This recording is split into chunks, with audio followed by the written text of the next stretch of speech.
Assalamualaikum sobat-sobat. Siapa yang tidak kenal dengan Bosman Mardigu atau Mardigu Wowi Prasetyo yang lebih dikenal dengan Bosman Mardigu, adalah pengusaha asal Indonesia yang aktif di media sosial Instagram dan YouTube dan memiliki berbagai jenis usaha dan termasuk orang yang sukses di Indonesia. Ternyata sobat, Bosman Mardigu ini pernah merasakan dalam kehidupan dalam kondisi yang betul-betul jatuh. Dan ini memang suatu kisah yang cukup inspiratif sobat. Mudah-mudahan kisah dari Bosman Mardigu ini bisa menjadi inspirasi bagi kita semua. Selamat mendengarkan.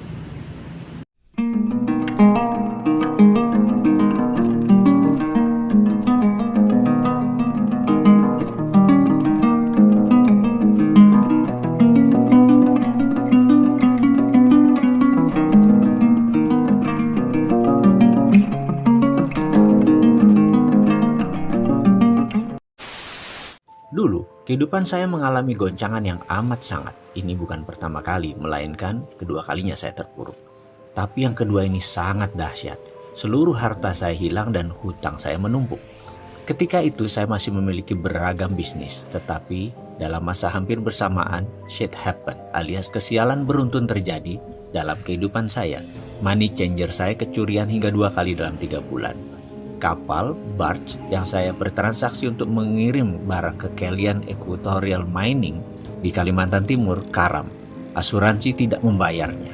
Pabrik kapur Hydrated Lime yang masih berhutang pada bank kena gempa di Cilengsi. Gempanya memang kecil, tapi meretakkan tubuh utama yang harganya mahal.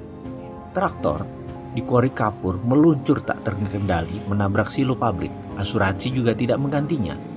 Ditambah lagi bank pembiayaan kami yaitu PDFCI ditutup BPPN di tengah krisis keuangan yang berkepanjangan kala itu.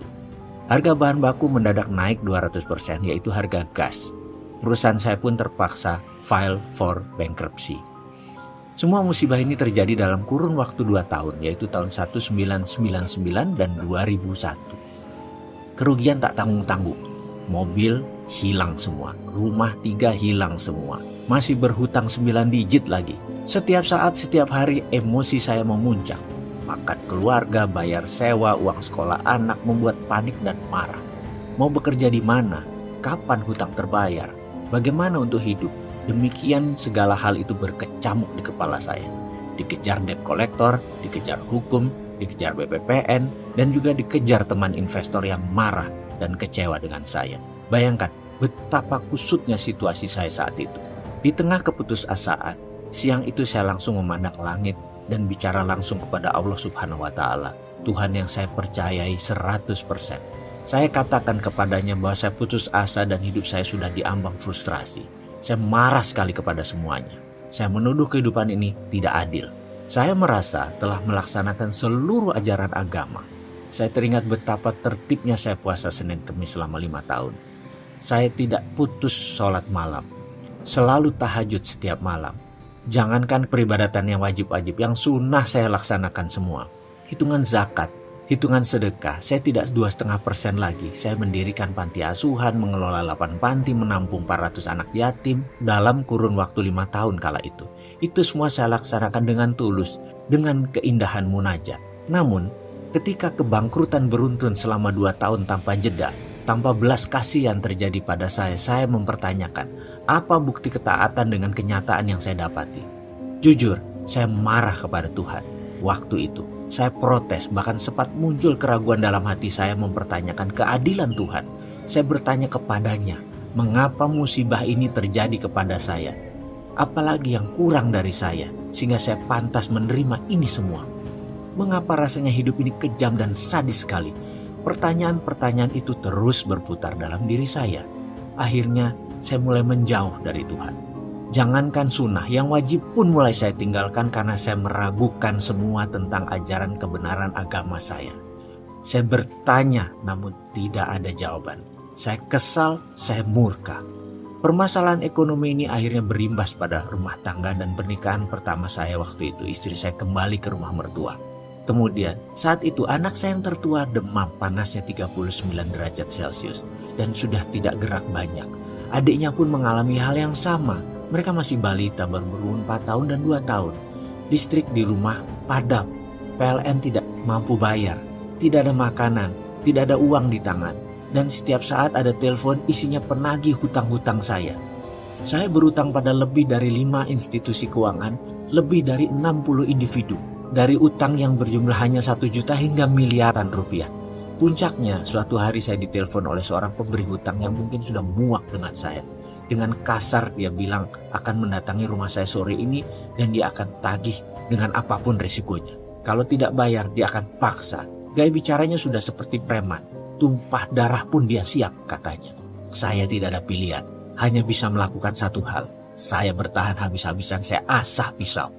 Saya sudah tidak sanggup lagi dan bersiap untuk kemungkinan terburuk. Kalau memang orang itu menantang bertumpah darah, terpaksa saya lawan. Saat itu rasanya saya siap membantai orang. Saya sudah tidak peduli lagi apa yang akan terjadi. Saya sudah tidak punya apa-apa. Bahkan harga diri pun saya tidak punya. Saya siap mati. Kedua anak saya yang demam membujur lemas di lantai beralaskan hanya bed cover. Bukan tempat tidur, udah dijual tempat tidurnya.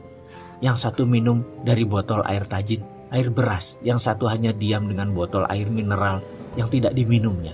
Saya hanya menatap kosong. Ke dokter tidak bisa. Tidak ada jalan lain saya menuju ke dokter. Karena itulah, begitu ada yang menantang harga diri saya sudah tidak punya apa-apa lagi. Saya siap jiwa raga. Dia yang menagih, kalau datang mencari ribut, saya bunuh. Itu pikiran laknat yang sempat terlintas dalam benak saya. Saat itu saya berpikir, toh dia orang rantau, keluarganya tak ada yang tahu, teman pun tak banyak. Kalau saya terpaksa bunuh dia, saya kubur di halaman belakang. Tidak ada yang tahu juga. Rasanya saya benar-benar sudah dirasuki dajjal. Saya kumpulkan barang-barang di sekitar saya dan saya pakai untuk membantai orang ini. Benda tajam, benda keras, benda panjang, semua saya siapkan. Saya umpetin di mana-mana. Saya tahu sekali bagaimana menggunakannya dan saya tahu sekali di mana sudut ruangan yang saya bisa pergunakan. Intinya saya panik aja segila-gilanya manusia.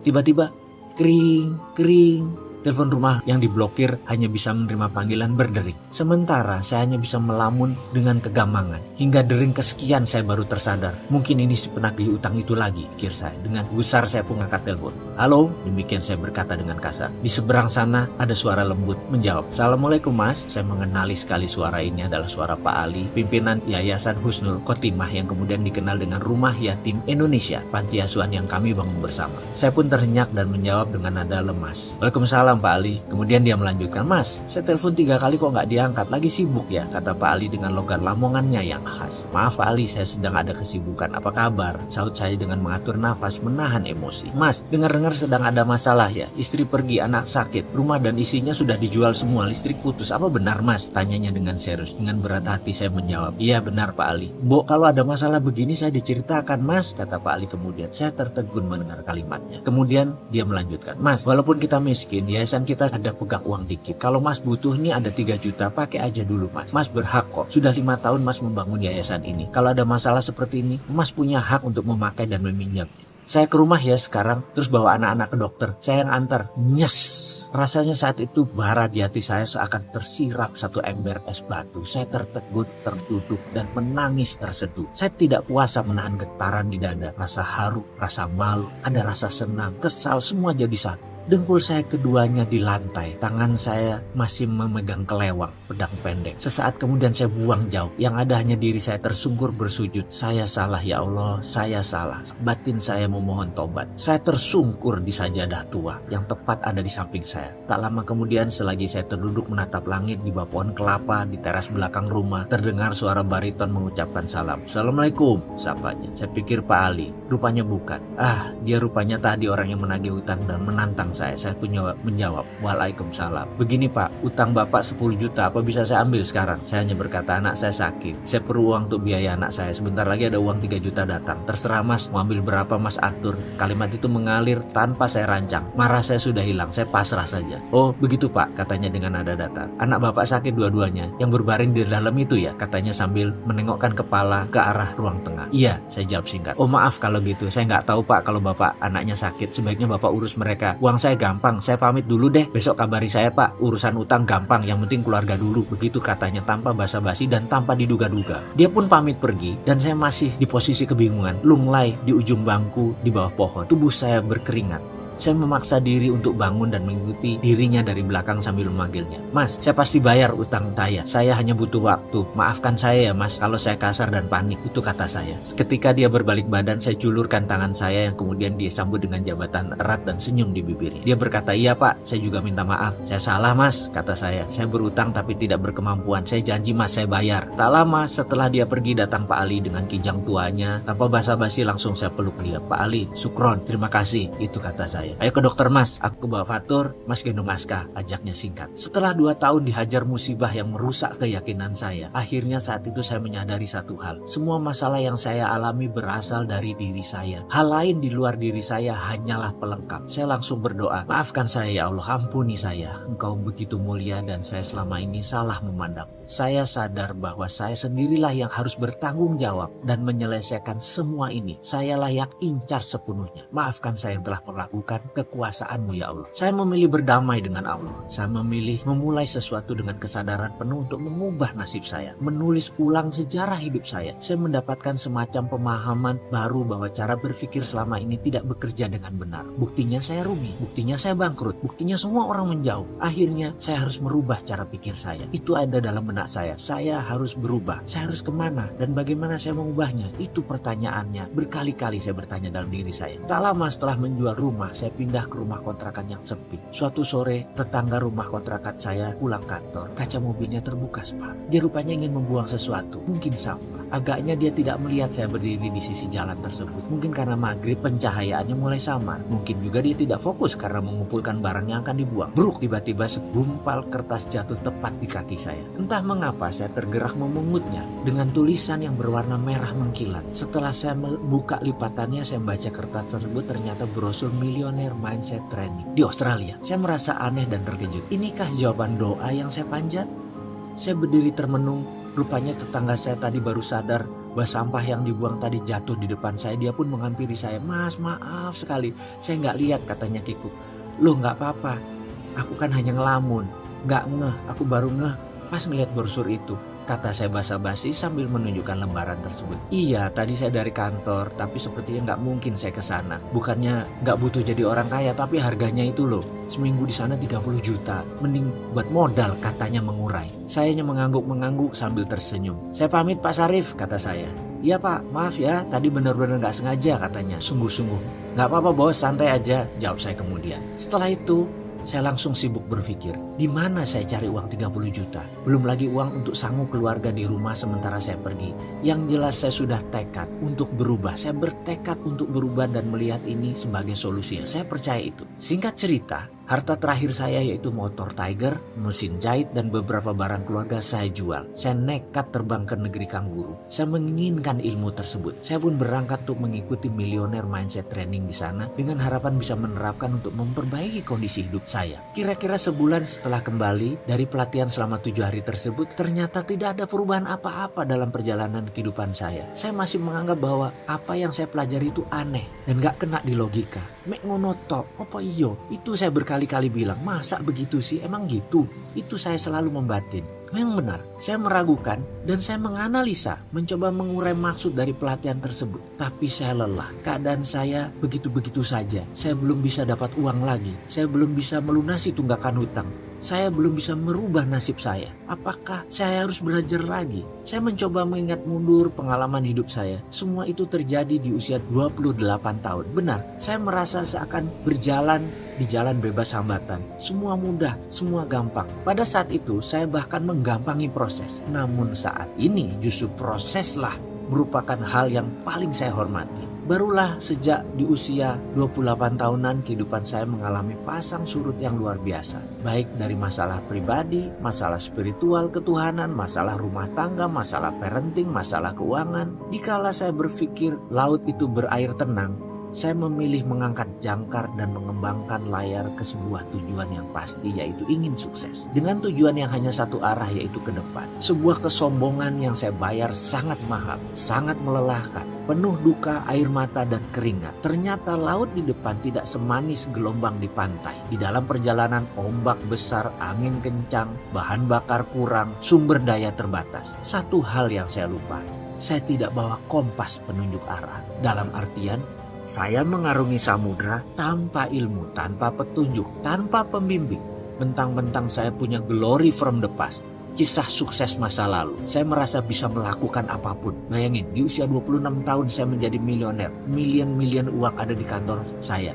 Masih muda, tapi dalam 28 tahun semua berbeda. Dalam 30 tahun mendadak semua bergeser. Itulah biang masalah saya di masa depannya sejak keputusan saya mengarungi samudra. Hingga sampailah saya ke titik di mana kapal saya akhirnya karam di dasar samudra. Sementara badan saya terdampar di pulau kecil sendirian dengan kebutuhan dasar seadanya. Saya hanya diam. Meratap pun tidak bisa, air mata habis, tenaga tak punya, yang ada hanya nafas di badan. Itu pun setiap tarikan nafas terasa sesak, seakan-akan dada ini mau meledak karena terisi oleh rasa kesal, lelah, marah, dan kecewa. Karena itu, ketika saya memutuskan untuk berubah, artinya saya tidak mau melakukan semuanya dengan cara yang sama seperti masa lalu. Saya harus melakukan dengan cara yang berbeda. Karena itulah saya memutuskan bahwa saya harus berilmu agar saya memiliki platform atau pondasi baru, terutama cara saya berpikir. Ibaratnya, saya bukan hanya perlu belajar dan menginstall software baru, tapi OS atau operating systemnya harus saya reset untuk bisa tergabung dan terhubung dengan software